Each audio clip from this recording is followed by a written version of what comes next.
Well, welcome to today's edition. My name is Target, and then I'll be your tutor for the day. Please don't forget to subscribe to our YouTube channel for us. Okay, today we'll be doing the remaining session of the conceptual framework for today. So be with me today. Let's complete the conceptual framework together, and then you'll be safe. Thank you. So now let's go up to the board. Where did we reach from our last lecture? Good. We ended at the qualitative characteristics of financial statements. That's where we got to. And then we said that there are two types of the features. We have the fundamental, and then we have the enhancing. Good. Under the fundamental, we have two: faithful representation. Faithful representation. We did that one last week. So, and then today we'll be looking at the relevance. Relevance. So there are two fundamental qualitative characteristics. But don't forget that we said that these fundamental or these qualities make the financial statement what? Useful. That's why we call it fundamental qualitative features. Good. But the enhancing one, personally, it just brights the future or just bright the attribute. So take note for me. Now we did this last week. We said a quick recap.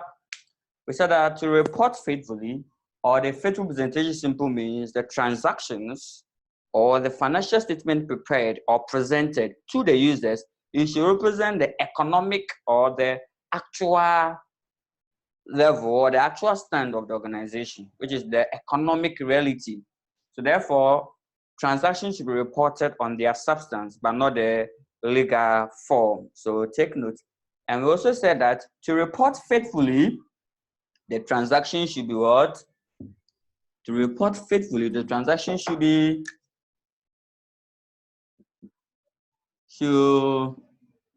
complete, should be unbiased. That's the neutrality.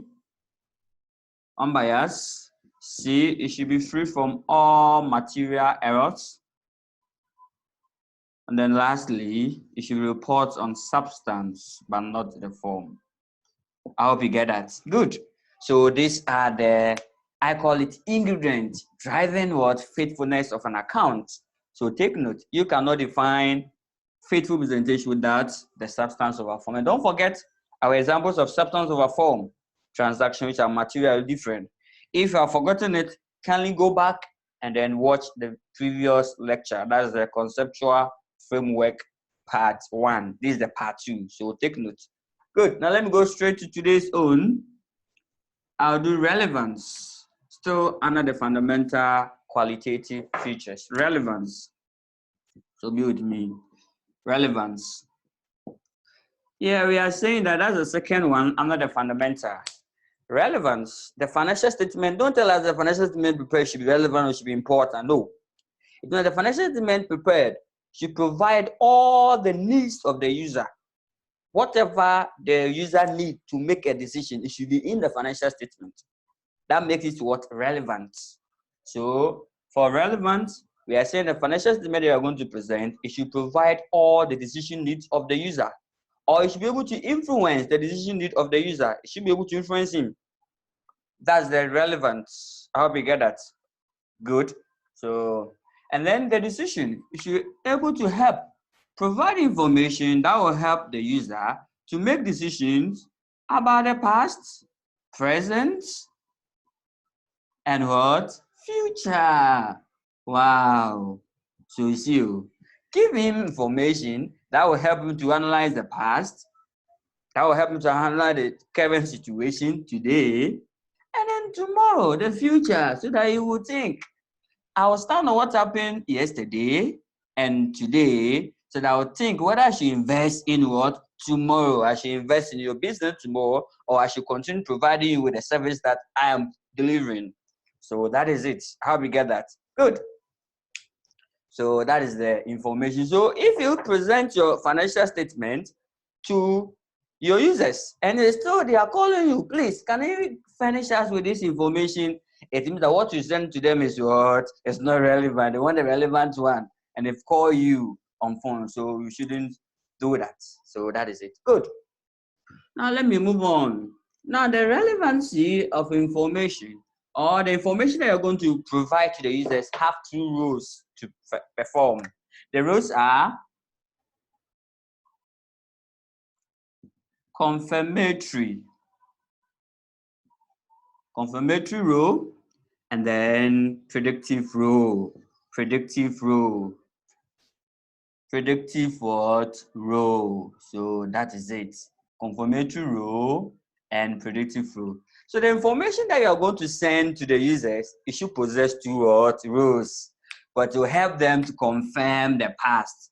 Have you seen? They've made their projections. So anytime you prepare the account, let us know in 2016, when you brought the account, okay, they said that if sales revenue for this year is 4,000 Ghana cedis, okay, then next year, 2017, they should get 4,500. Oh, I've predicted. Oh, yes. Okay, so you sit down quietly. So when they prepare the 2017 financial statement and hand over to you, just confirm your predictions, whether they are true or they were wrong. So that's irrelevant. So if they don't provide relevant information, a very good information, important one to you, it will not be able to help you to confirm your predictions. So that's why the information given to you or the information must be what? Relevant. Thank you. I like how you are following. So that is it. Okay. Now let's go to predictive role. As usual, you have to predict. So when they give 2017 to you, based on it and predict 2018, right? Good. So 2018 should be 5,000 and it's increasing by 500. Good. So if they don't give you proper information, you can't predict the future. Oh, yes. So that's it. Good. So that's irrelevant. And now, you cannot explain relevance without the word materiality. So let me explain because it influences relevance. And I will link it after the explanation. So thank you. So let me go to materiality. So the relevancy of the information depends on the materiality of the transactions. Oh, yes. Good, because which transaction should I include? Which of them should I ignore? Yes. It depends on what? The materiality of the transaction. So now let's see materiality. So material, right? Good. Materiality. Now, normally when you ask them to define materiality, who? Ask students or authors in their various books, they'll tell you materiality is what? They say information is material information, and then all of them. Don't worry, I'll give that one to you. Now let me start without going straight to the definition. Now let's do something here. There was some information. In fact, when you include it, when you do what? Include, meaning when you record it and account for it in the books, the owners or the users, they will think different. Wow. If you include, they will think what? Different. But if you exclude, meaning you omit it intentionally, they also think different or they will make a different decision. What if you mistake too? Misstatement. Meaning it was 5,000. By intentionally reduce the figure and make it 4,500. They also think different. So how we get it? So such information is what? Is material. Such information is what? Material. So thank you. So now define materiality for me. Don't tell me that it's information include, exclude, and misstatement. No. Good. So materiality simple means or information is a material if it's omission. If it what? Omission or misstatement. So if it's omission or misstatement could reasonably cause a distortion in the economic decision made by the user. So such information is what? Is material. So if I distort it or if I just omit it, the owners will think different or the users will think different. That's a materiality. Now, how does it link to relevance? So it means that before I can be able to provide what relevant information, I have to make sure that I have to include all material transactions. Yes, because if I don't include the material transaction, it might not be relevant for their decision needs. How we get that? Good. Now for materiality, have you seen? Let's take a team. There will be one person among the team. Whether that person join, they will score you. Whether that person does not join, they will score you. Or whether that person join or not, the team performance will be the same. Such person is what is immaterial. So that's why you can go and leave that person. But there's one person in the team that anytime that person is there, wow, either you guys will score more, or you win. So always when that person is on the field, you win your game. Such a person is what is material. So good news. Now let's move on. How do you determine materiality? How do you determine that this person is very good, it's material, so we should include it? How do you get that? How do you determine that this guy is material? Not by face, not at all, not by face, or not by like the size or the body, no. Like, no, not at all. But what he can do, the value of it. So materiality, I personally call it the threshold on which financial statement should be what? Should be valued. The transaction should be valued. So you can determine maturity by what? By size. Oh yes, by size. Or I call it by quantum. The value of it. So let me give you an example. Assuming that the sales of one giant company is like this. 492 million US dollars. Now let's see something here.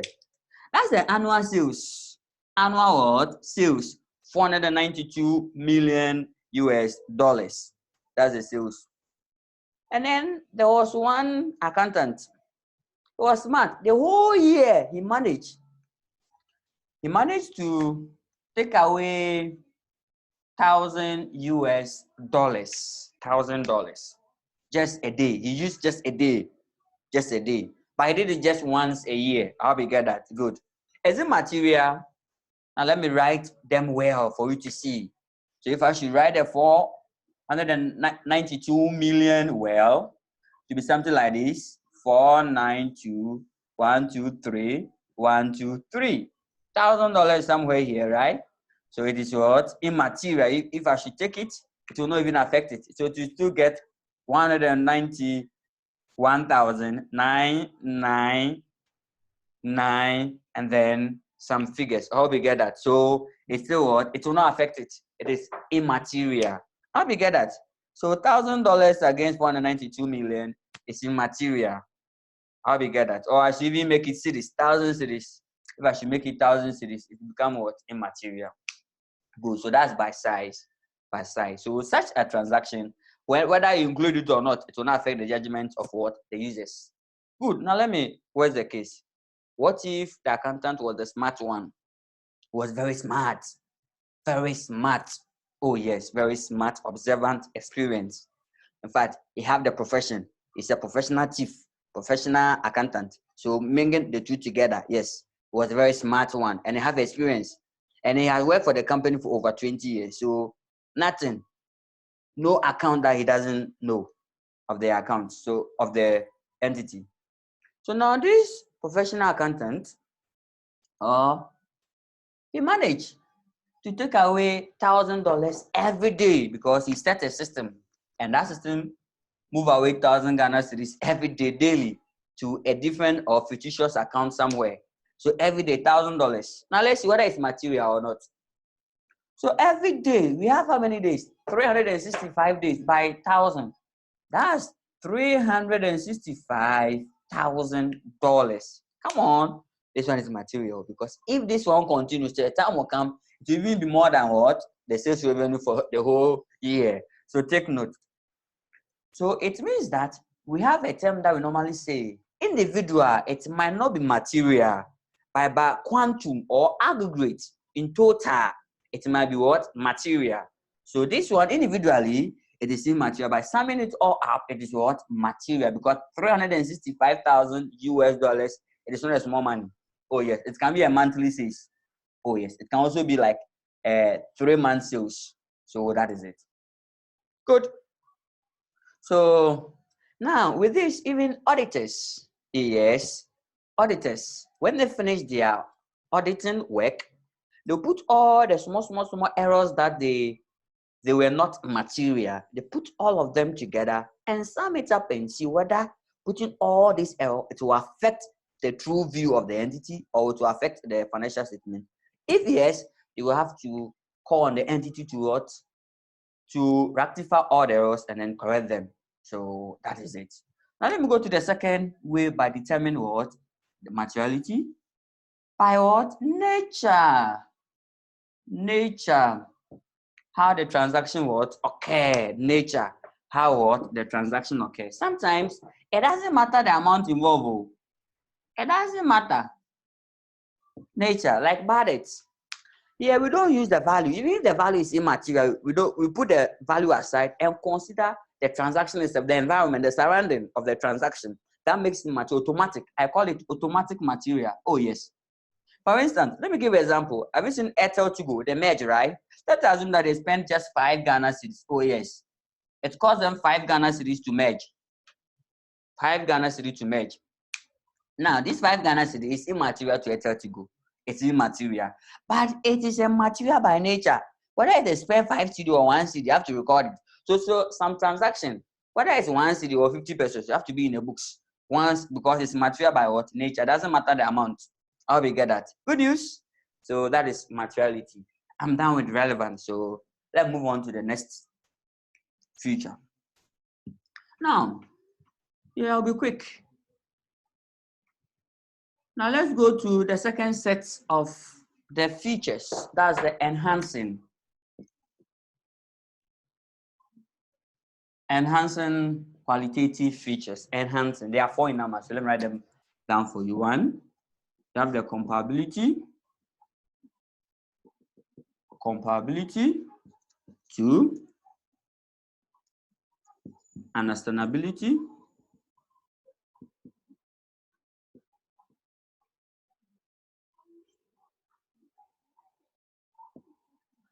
Good. So that is it. 3, we have verifiability. Then 4, we have timeliness. So timeliness. Good. So that is it. So these are the 4 enhancing qualitative features. They just enhance. They are not fundamental. Have you seen? The fundamental only 2, faithful and relevance. Good. Enhancing. They are 4 in number. They bright the feature. So let's start with the comparability. What do you mean by comparability? Comparability simple means the financial statement that we have prepared or the information that we are going to give to the users. They should be able to compare it with what? Other competitors' information or previous year. So that is it. So they have to compare and know the performance, analyze our performance to that of a different company or that was previous year. So let me give you 2 example alternatives. So it means that when we are preparing our financial statement, we have to make sure that we can't send or we don't send financial statement which is only 1 year. That which lacks comparability, they can't compare to any other. Because if I said, okay, this year our profit is 30 Ghana cedis, and so you can't tell me whether it's good or bad. Though. If I give you just this year our profit is 30 Ghana cedis, but if I told, okay, last year our profit was what? 25 Ghana cedis. Okay, now you can tell me that we are doing well. Or if I told, okay, our major competitor in the industry, its figure is what? 20 Ghana. Yes, now you can tell us that we are doing well. But if I should tell you this, you can't tell. On what basis? Good news.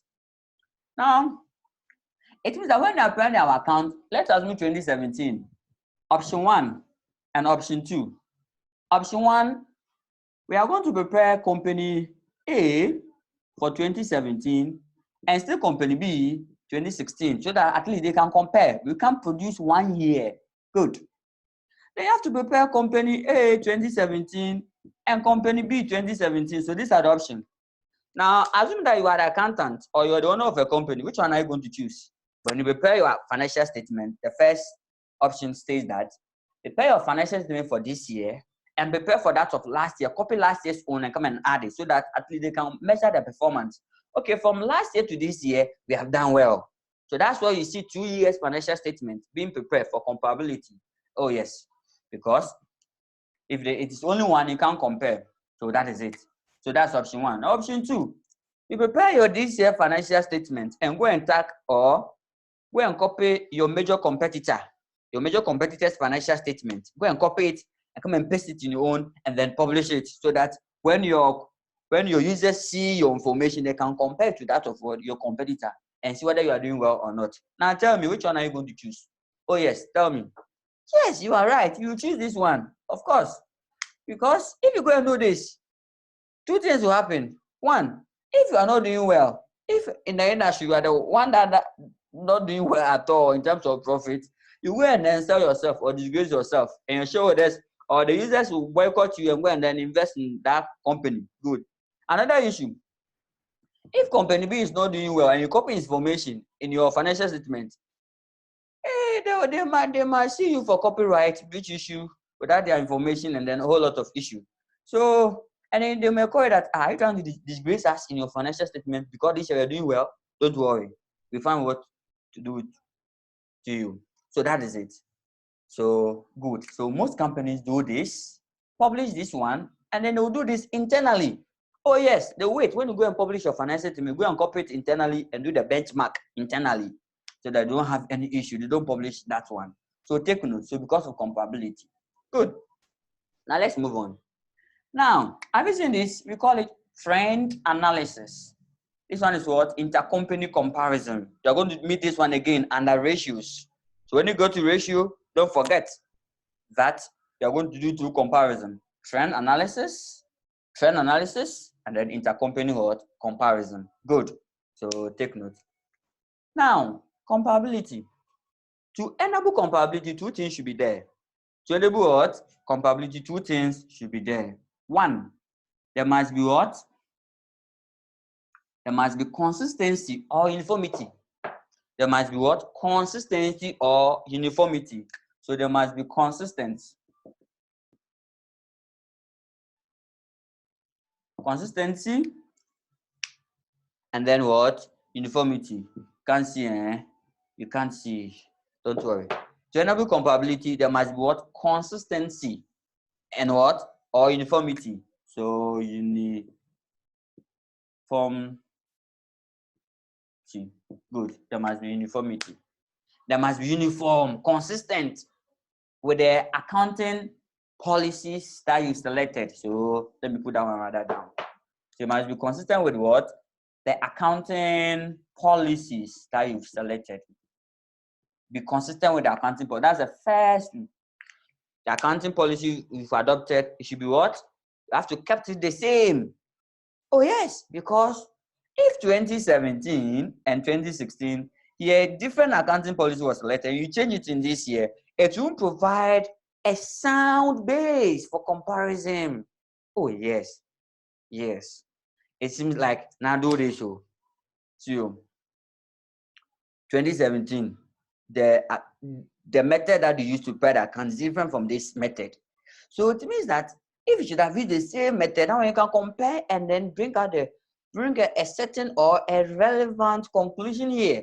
So take note. So the accounting policy should be what? Uniform to enable what? Comparability. Good. Now to enable comparability, there must be disclosure. Oh yes, that's the second point. Disclosure. Wow. Disclosure simple means please tell us what like whatever has transferred within the year. Assuming that I give you 2 years. 2 years. Company A and company B. Profit for the year. Profit for the year. Good. Let me write it top little. Can't see the down there. Now let me put it here. Assuming we have company A and company B. And then the profit for the year. This company made a profit of 150 Ghana cedis. This guy make a loss. A loss of what? A loss of, let me even overstate it, a loss of 100 Ghana. Now, let me ask you this question. company A made a profit of 150, but B made a loss of what? 100. Tell me which of these companies is doing well. Obviously, you tell me that it's company what? A, because he made a profit.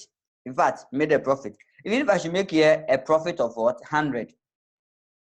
You will still tell me that it's company what? A. Of course, because you have the biggest profit. Now, if I don't tell you this, or if now I tell you this, during the year, company B made a huge investment. A huge investment. He invested well. And then the investment, the cost of the investment swept away all his profits, leaving a very low and even to what? To the negative. And then exactly 6 months later or a year later, the investment will be what? Harvested. Or it will yield a return, and the return will be what? 15 times more than the investment. 15 times. So now who is doing well now? Good. It's what? Company B, because you've invested though. It's because the investment has what? Swept away your profit. Good. If you should have taken the investment aside, you will match. Oh yes, you could have gotten profit which is higher than what? The 150.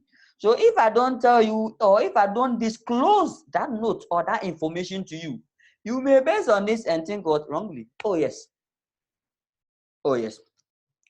I can also tell you that this company had a natural disaster, fire, burned all their assets during the year. So they recorded a loss of 100 million. Now who is doing well? Tell this company what? Hey, but if she thought, okay, if the fire had not occurred, they could have made a profit of what? 250 Ghana cedis. Now who is doing well? If the fire had not occurred, they made a profit of what? 250 cedis. But because of the fire, they got a what? A loss of. But this guy didn't have any fire. Don't forget, this guy didn't have any fire. Good. So that is it. So that's the disclosure requirement. Good. I'm done with what? Comparability. Take notes. Now let me go to understandability. Understandability simply means the financial statement that we have prepared or the information that we have prepared given to the users, they should be able to what? Understand. Or the information should be readily be understood by all the users. Now, two things should play here. For that matter, we are saying that the user should have a reasonable knowledge about what? The operations of the organization, both financial and economic. So financial and economic operations of the organization. Good. Here we are saying this. You are going to prepare the financial statements and submit to you. Accountant, our terms are too technical. Good. We know. But what do you have to do? Make sure that you understand our operations so that when we use the term, you understand it. Other than that, for instance, if you go invest in mining, and then they tell you surface cost, production cost, surface cost. You'll be confused. Surface cost. So the cost that incur surface, eh? No, not at all. Have a different meaning. Royalty. You'll be confused. Royalty. This is the one they pay to the government or the one that they paid on their production equipment or their assets. So that is it. Good. So we are saying that the user should have what? They should have a reasonable knowledge. And again, they should be ready to what? To learn. Oh yes. If you know the knowledge is not there, what do? Learn to get the knowledge, right? Oh yes. So take note. I'm done with understandability. Now let's go to verifiability. I like this one, Pam. Verifiability. Think verifiable. Let me do it well for you.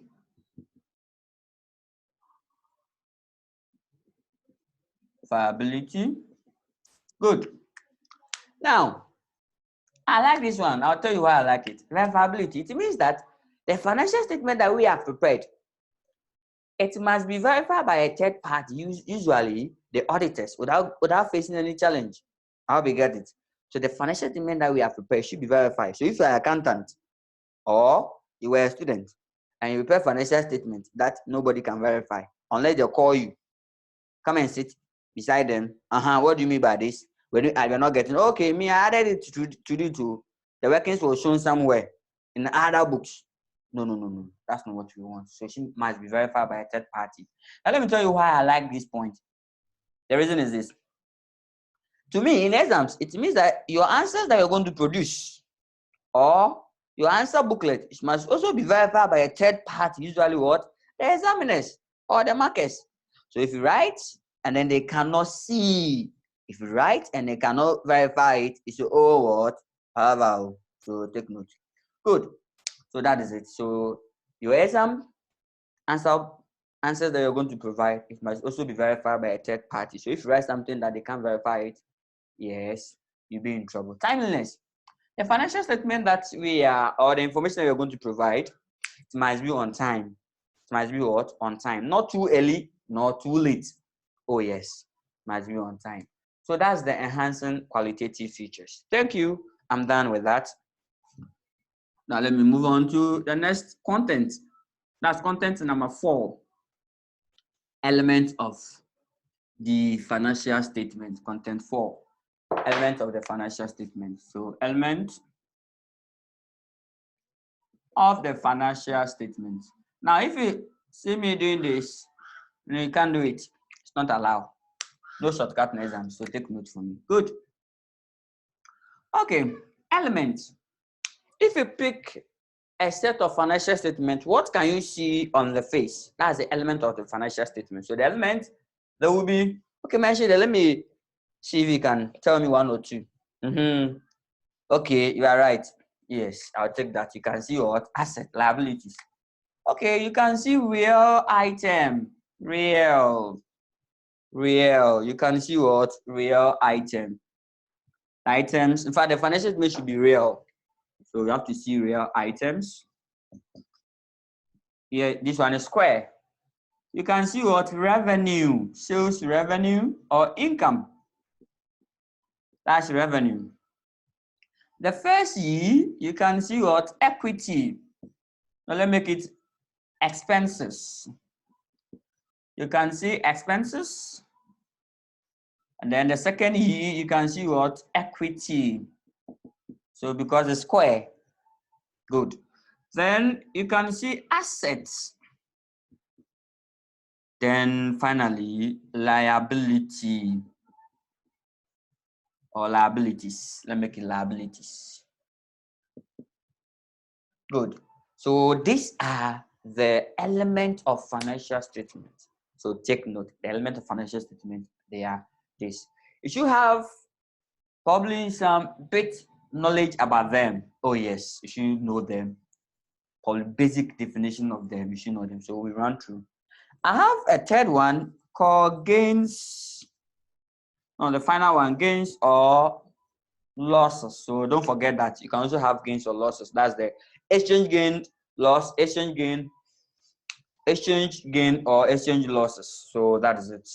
And then you can also have other losses, remeasurement cost, employee benefits, and then financial instrument losses that you incur on them, or can also be gain or loss. Just that you can say gain can be classified under the revenue. Losses can also be classified under what? The expense. So it's still boxed on to the real. Okay, so that is it. Now, be with me. Let's define revenue. Revenue. And then recognition. Revenue. What is revenue? Yes. Revenue. So revenues are increase in assets. So revenue are what? Increase in assets. So they are increase in assets or decrease in what? Liability. Oh yes, when liability decreases, getting revenue. Yes. So increase in assets or decrease in liability in the form of what? Inflows. The form of inflows. When money is coming in, right? That's a revenue. It can be an ordinary course of what? Business, like your direct trading, your principal activity. That's the sales revenue.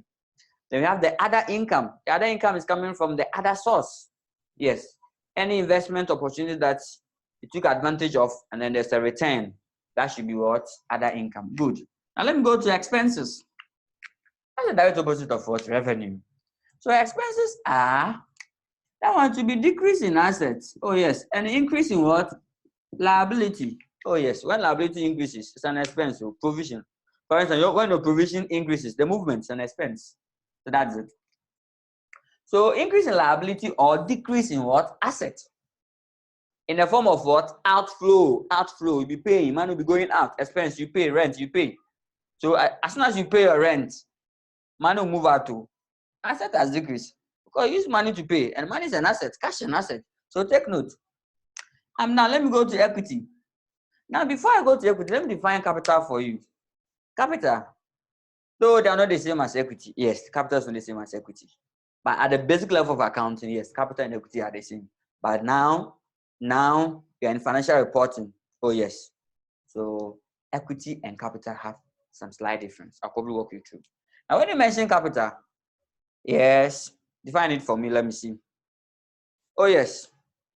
I've seen your definition. I'll ring two figures for you. Start and amount. The amount that entity used to start business or someone used to start business, right? So I'll ring the start and then the amount. First of all, amount. Capital refers to resources. It can be money. It can be land, building. Oh yes, you can start a taxi business by your private car, just pay it, convert it to taxi, and then just use it. Look at the Uber. People are using their personal cars now turn to what? Commercial. So that asset, you can use assets. Assets. You can use land, you can use your vehicle to start a business. Not necessarily what? Money. No. Not necessarily money. You should go and look for billions of money before, billions of cities before, or you can start business. Not at all. Any asset that you have, can just put it to an alternative use, and that's all. And just becoming income. And then you said at the start, when you're defining your capital, you said at start, provide a start. So doesn't mean we can't provide capital in the middle, or we can't top it up, or not even when the company is collapsing. So we said the capital refers to resources, which include everything, anything that you can supply. So resources supplied by what? By owners of an entity to the business. Or capital refers to the resources supplied to the entity by its owners. Supplied to the entity by, I didn't tell you whether at the start or at the end, or it doesn't matter where they contributed it. What matters is that this resource is moving from the owners to the entity. That means it's a capital. Please don't take it back. Take note. When you take it back, it's your drawings. Good. Because of the entity concept. Now let me come to equity. In fact, now define equity for me. Let me hear. Equity, define it. Oh, I'm waiting. Oh, yes. Have you seen with equity? You find it difficult to define equity. Oh, yes. It's not your fault. It's because in the conceptual framework, they also fail to define equity for us. Because of that, we use this. Now, if I should write assets, the accounting equation, asset is equal to equity plus what? Liability. At the basic level of accounting, you say capital, right? Now I'll explain this. When you mention capital, it refers to resources that's used to finance your business. You can finance your business by yourself, the owners, the equity owners, the direct owners. That's the equity. You can also finance your business by debt, using debt. Go and take loan to start a business. So putting these two together, you get your capital. So that's it. So now if I should modify the accounting equation later, we get something like this, right? Good. Now, equity. Make equity the subject. So assets less liability is equal to what? Equity. So define equity now. Now we say equity is the residual interest or amount. Residual what? Interest after deducting what? All liability from all assets. So residual interest of an entity after taking its asset, deducting all its liability from. That's all. So it means that we are just using the formula as what? As definition, because we don't have any definition. Why? Why that we don't have definition for it? Because it's not on its own. It depends on something. So when that item change, it will change. Oh yes. So that is it. Now the recognition criteria for this has not been given, and it's highly examinable. Last thing it came.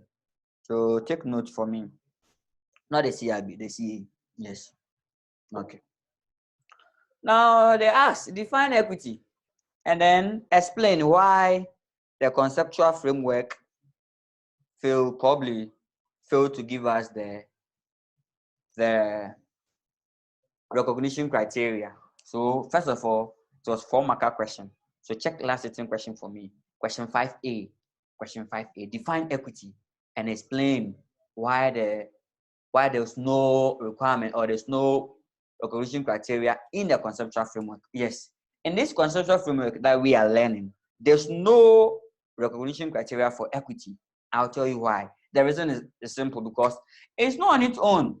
We have to make something the subject before we can get it. So it means that when this guy change, when your asset and your liability keep on changing, it will also affect your equity. Oh yes. When your assets are increasing in the form of inflow, then you are getting profit. Money is going up. And your equity will change. That's the retained earnings. It will affect the retained earnings to change.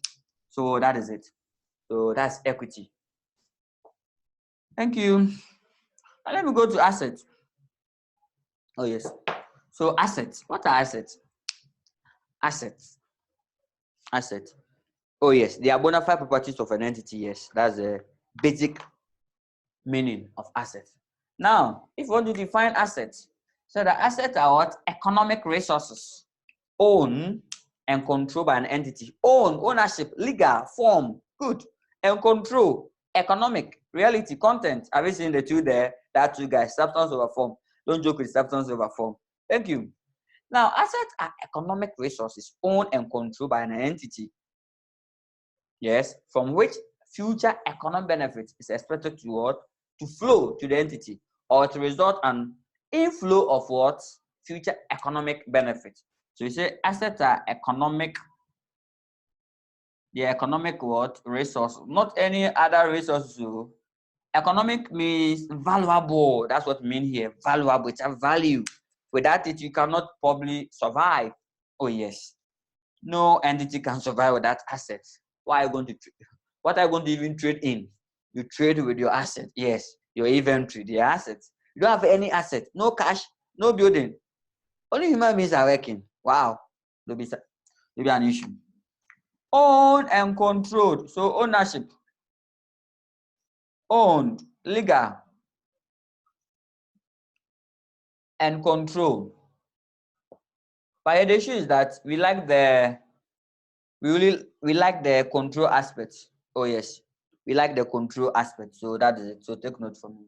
Owned and controlled by the entity. So that is it. Okay, good. So don't forget, you can also call it controlled. Oh yes, you can also call it controlled. So owned if of them are in past tense. Good. Okay, so that is it. Legal form. The title deed should be in your name. You should own that asset, and then control. You will see finance list where even if the ownership is not there and you control the assets, record it. All the two should be there, but even if this one is there and this one is not there, you can record it. If you control the assets, that is it. Then it will provide future economic benefits. Future what? Economic benefits. Inflow. That's inflows. It will bring inflow. So if you have an asset that will not bring money to you, it's not an asset though. Then you can call it what? A liability. Oh yes, you can call it a liability.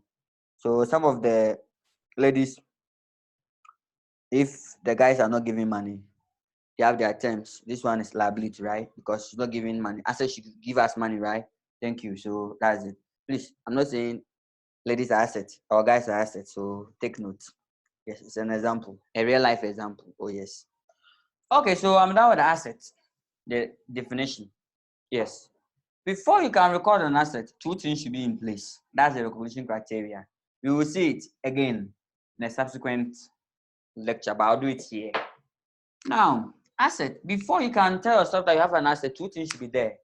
That's the recognition criteria for an asset.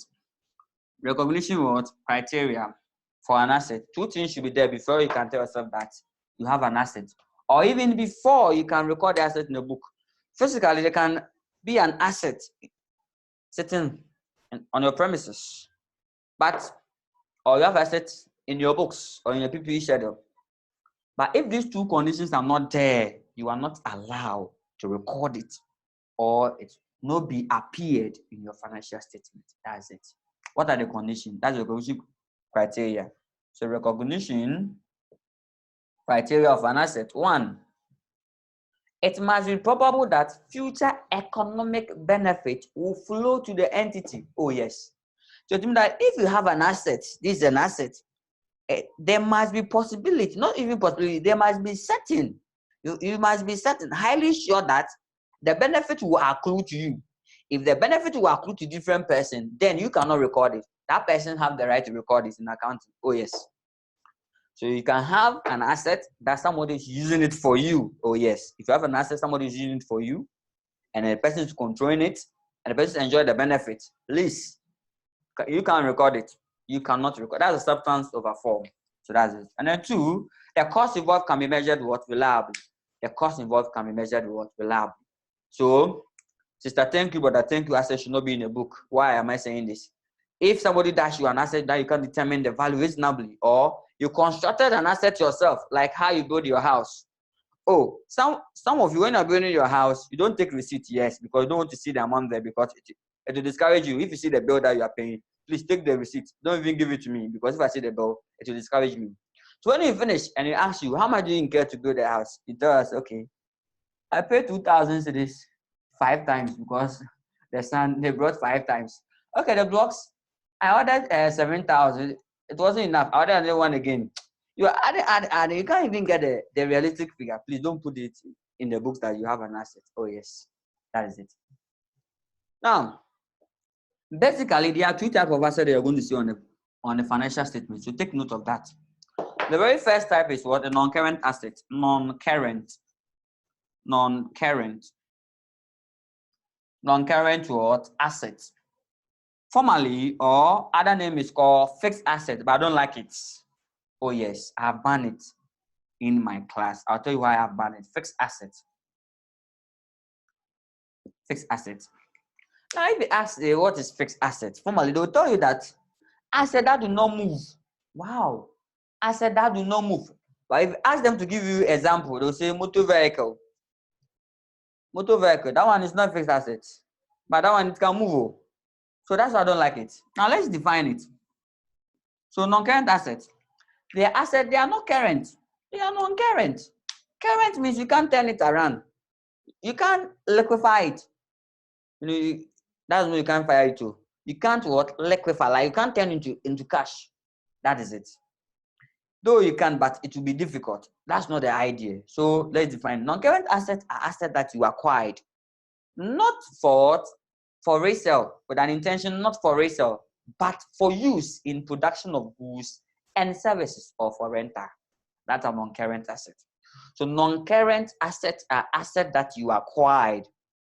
You acquired for 2 reasons, or you acquired not for sale. You're not going to sell it. Oh yes, because you didn't acquire the office premises for sale. Your building, the official vehicles, you didn't buy them for sale. No, other than you be buying and selling vehicle.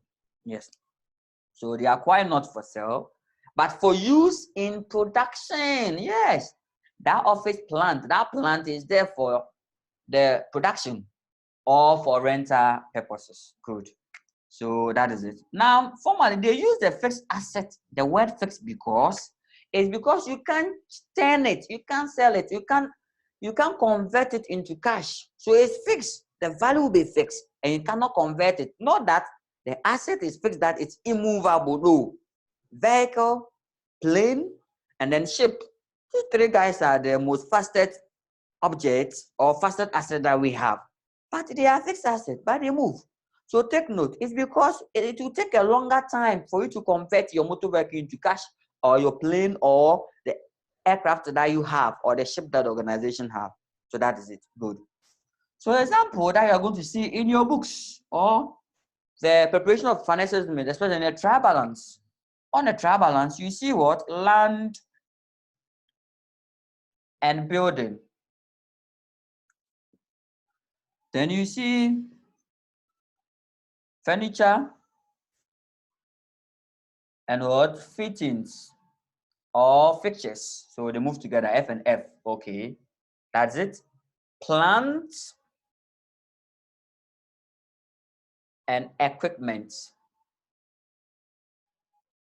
Plant and equipment. Good, you're not seeing it. Then we have motor vehicles. Motor vehicles. Motor vehicle. We have computers and accessories. Computers. Now, all these ones are tangible. Oh, yes. Non-current assets, we have the tangible ones, those that have a physical character, and the intangible, those that do not have a physical character. These ones are tangible ones. You go to the intangible one when you go to the IAS 38. So don't forget about that. Good. So that's it. Now let me go to current assets. For non-current assets, one thing about them, they last for more than 1 year. Oh, yes. They last for more than 1 year. You did not buy your land and building just for a year. Now you could have gone and rent. Furnitures and fittings. Yes, the blinds and then plant and then equipment. All of these last for more than a year. Good, so that is it. Now we go to current to earn the asset.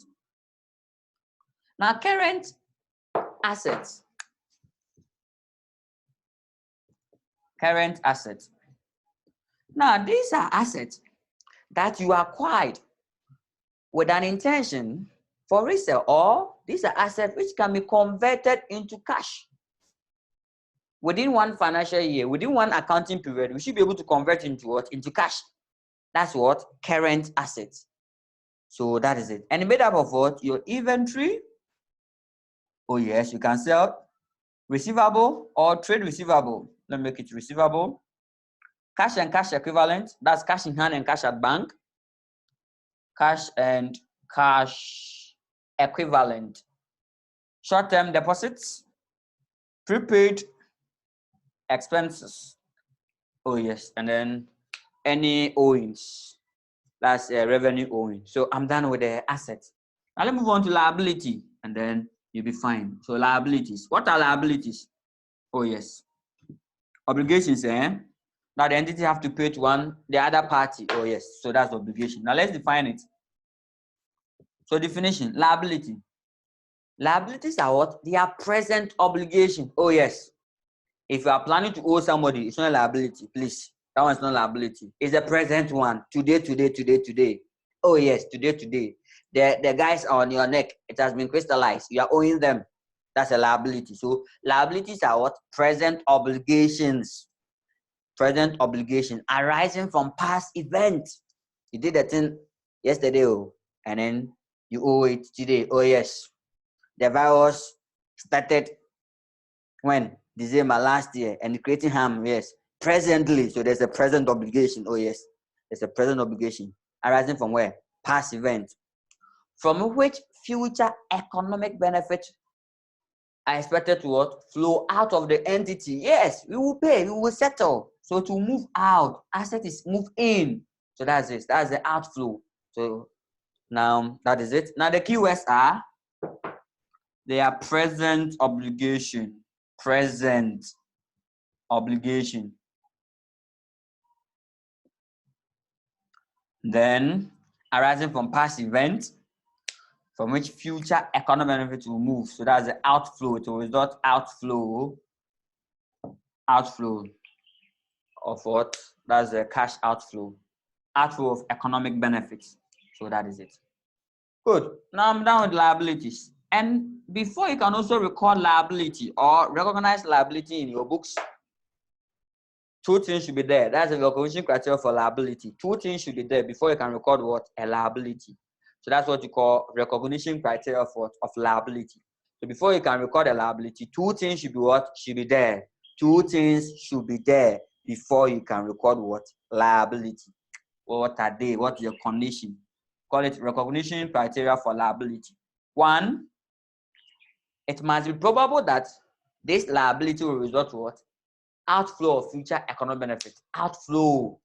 So if you have a liability that does not require any outflow for future payment, it's not a liability. Oh yes, you can't record liability there. So that is it. The next one is, sister, thank you. Sorry, the next one is the amount involved can be measured reliably. The amount involved can be measured reliably. Under the asset, we say the cost of the asset. Here we call it say the cost of liability, but it's proper to say the amount of the liability. Yes, the amount of the liability can be measured reliably. So if you owe somebody and you can't determine the amount that you owe, I took 1,000 Ghana cedis 5 years, and 2 years later I took 500 Ghana, and then I took another 100 Ghana, but I didn't record. Okay, I took 500. So in total, how much you owe the person? Can't tell. Don't record any amount there. So that is it. Unless the person can come and tell, okay, please, I have the records here. You are owing me 5,000 Ghana. So give my 5,000. You know, the amount can be measured reliably. Oh yes, from a reliable source. So that's it.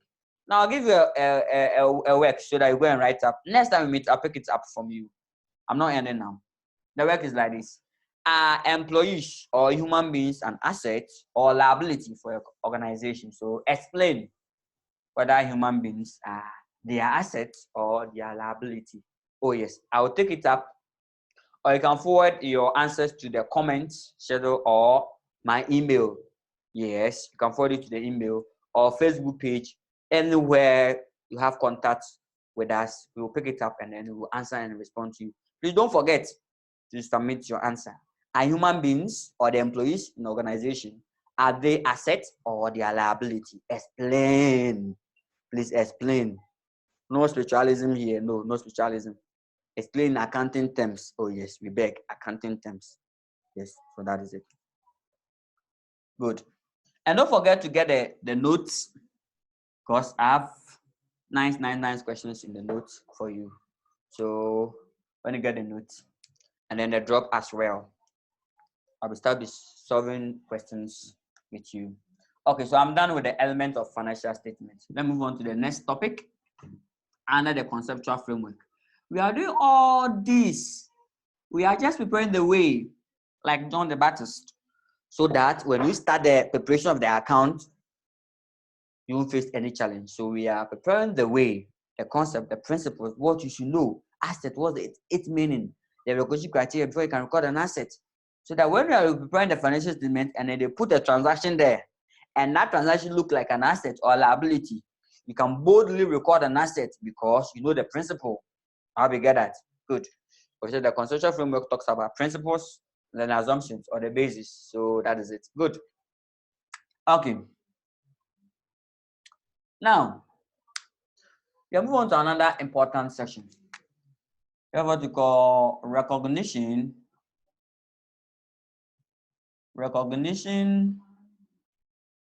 and measurement of the element in the financial statements. Wow, element of the financial statements. So here, all what I want to understand, only two things, not so many. Two things. What's the meaning of recognition? That's all. When they mention recognition in accounting, tell me the meaning. Recognition. They've been using it. Oh, and it was recognized as an expense, and it was recognized as a liability. And this should be recognized in the books as this. What's the meaning of the word recognition? Does it mean we should go and record it?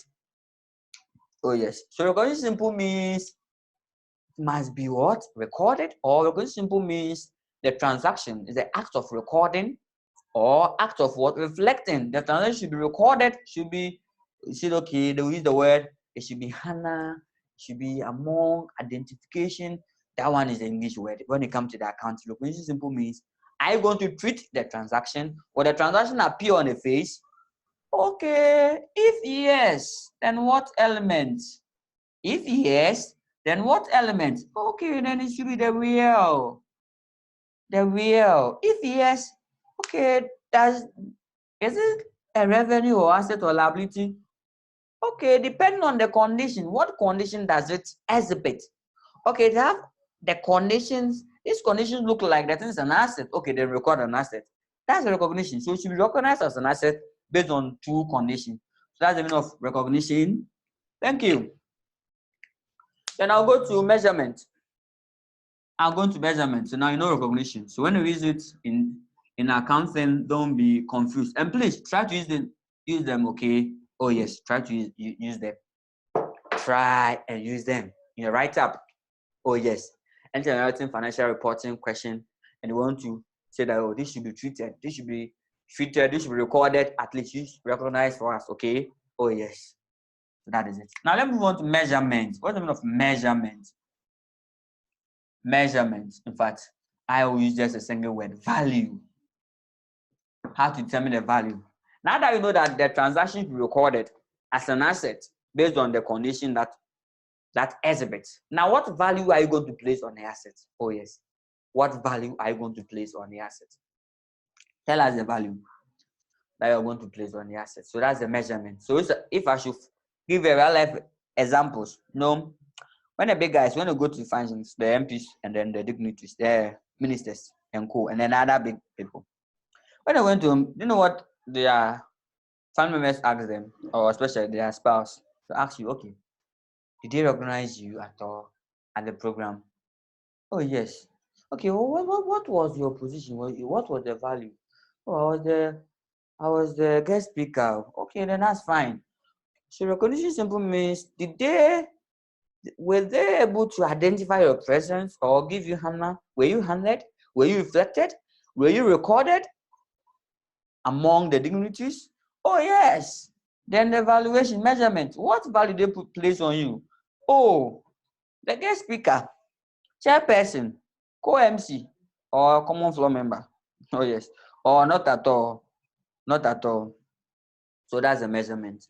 Now, when you talk about measurement, there are 4 measurement bases. We have the initial measurement and then the subsequent measurement. Please, the conceptual framework give a general measurement, general criteria for measuring items.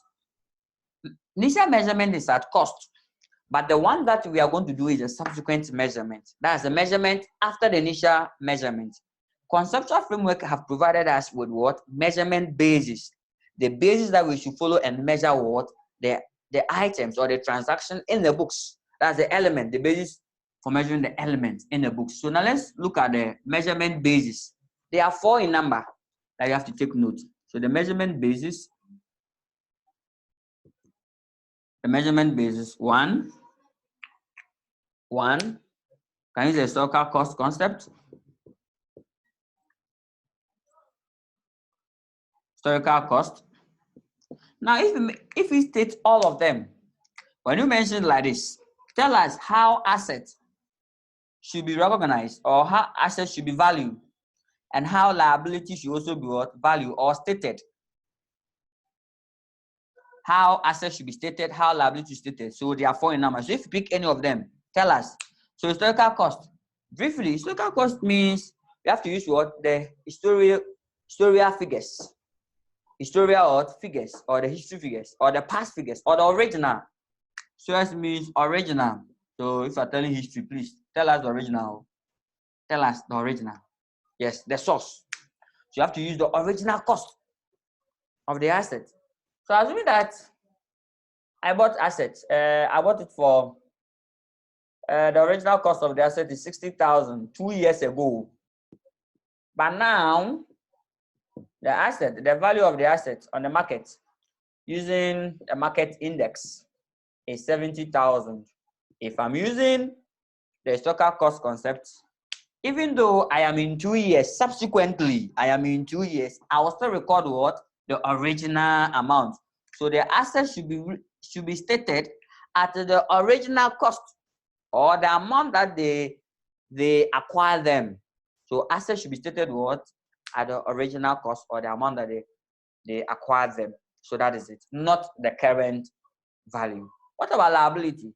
Liability too must also be stated at the amount that originally requires to settle them in an ordinary course of activity.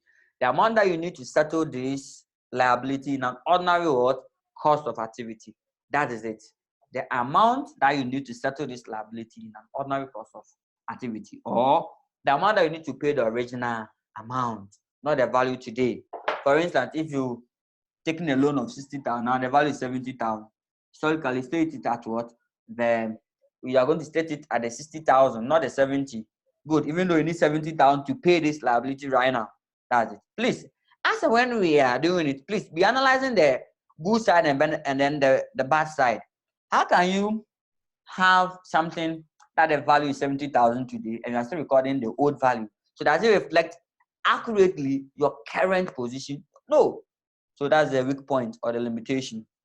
The only good news about this guy, the figures are easy. Don't need to do any just calculation. There is no market index, no calculation, no fair value valuation, no one method two, no. Because there's the asset. The cost will be determined or they are easy, they are available. So that is it. Good. The next one that we are going to talk about it is current cost measurement. So that's the current cost, using the current cost or current value. That's a measurement basis 2, current value or current cost. Good. So if I take assets have to use their current value. That's either the fair value or the market value. That's the current value of an asset. And that's what you are using, and that's what you use. How do you call the revaluation or model, the fair value. So take note, and then IS16. So that is it.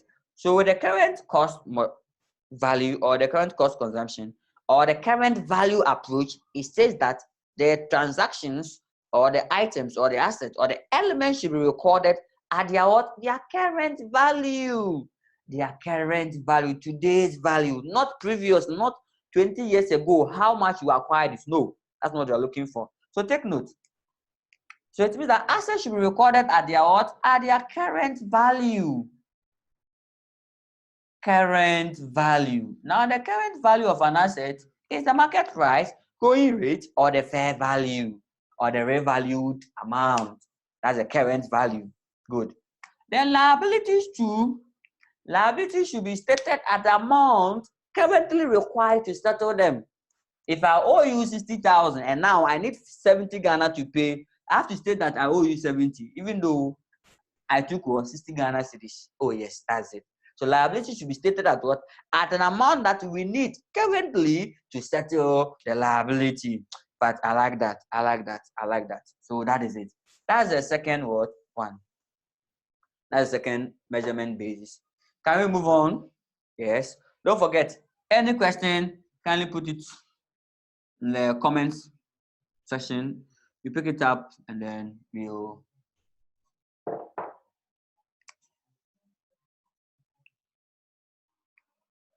So the third one will be realizable value / the settlement value. So net realizable. Net what? Realizable / settlement. Settlement what? Value. Okay, so asset and then liability. What value? Now, asset will pick the net realizable value or the realizable value. You can also call it realizable value. Realizable, disposal. So if I bought the asset 60,000 some years ago, and now the market value is 70,000, and as soon as I can sell this asset, disposal value or the selling price, I can sell this asset for just 40,000 cedis. So after that value, I have to record what? 40,000. Oh yes, that's it. So some of the assets are stated at their net selling value. If it's the lower, check inventory. Inventory should be what? Recorded at low of what? The cost on NRV. So take note. Now, if I should sell this asset today, whatever value I will get, that's what I should place on the asset. That's the value of the asset. Because even if I should go and record any amount, that's not what I get. I'll get what? The realizable value. So that's the third option. So realizable value. And then what about liability? Liability means that's a settlement. So that point is either realizable or settlement. So for that one is the amount that you need to settle that liability today, currently. So that is it.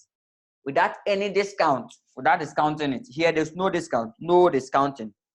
The amount that you need to settle the liability now, no discount. That's it. Good. Now let me move on to the last one. The measurement basis, there are 4 in number. There are 4. There are 4. The last one is present value approach. Present value, PV. So here, if it's an asset should be recorded at what? The present value of the future cash flows. So put all the future cash flows together, find the present value, and that's it. In account, we call it value in use. Value in what? In use. So take note when we go to impairment, IS36, IS16. So you see the value in use. So that's the present value method. Now, liability. I want to, it should be stated as well the present value of the cash outflow or the outflow, the settlement, the payment that you're going to make in order to what? In order to clear or settle this liability. So that's how you're going to state it. So that's for liability. Liability should be stated as what? The present value of the future cash outflow required to settle this liability. If every year I have to pay 1,000 Ghana, so that for 5 years I'm able to settle that liability, then I have to find the present value of 1,000 Ghana cedis payable for what? In 5 years, yearly, their present value, and that becomes the value of that liability. How we get it? So 4 measurement bases, what are they? 1, the historical cost. 2, current. 3, realizable or settlement. 4, present value. So don't forget this measurement basis. And don't forget their advantages and their disadvantage, or the limitation or the challenge that we have with them. So take note. Any question for me so far?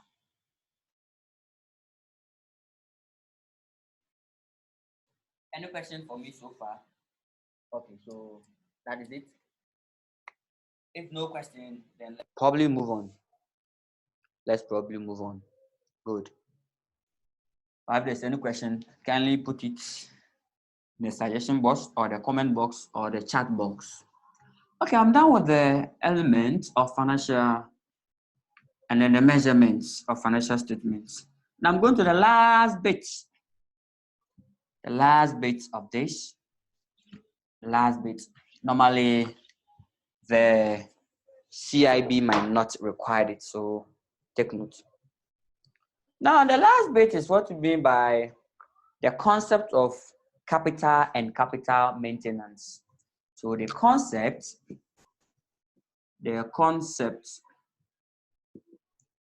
of capital. Good.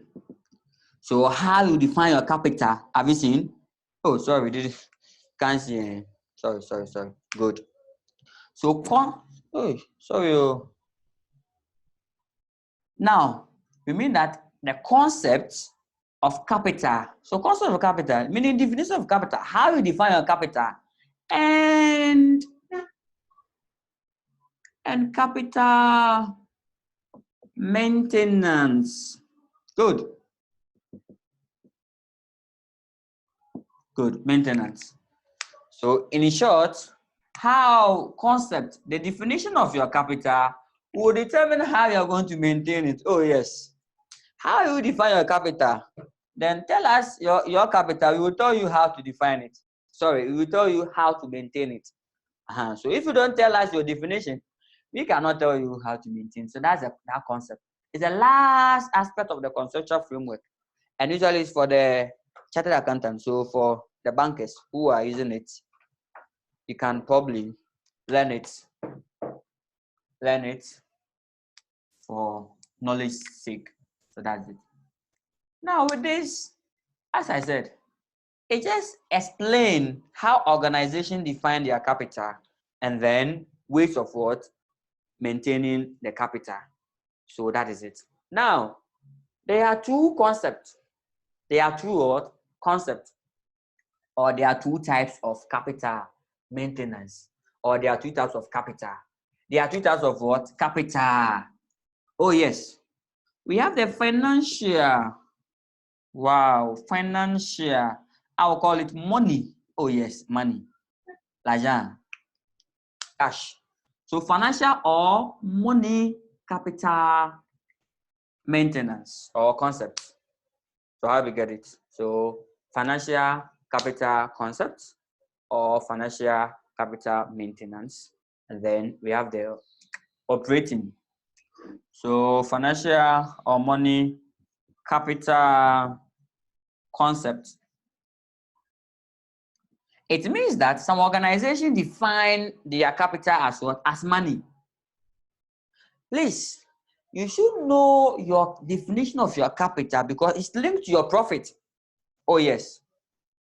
Yes. So it means that organization, if they have money, they have profit, they make profit. If they make money for that year, I mean they've made what? Profit.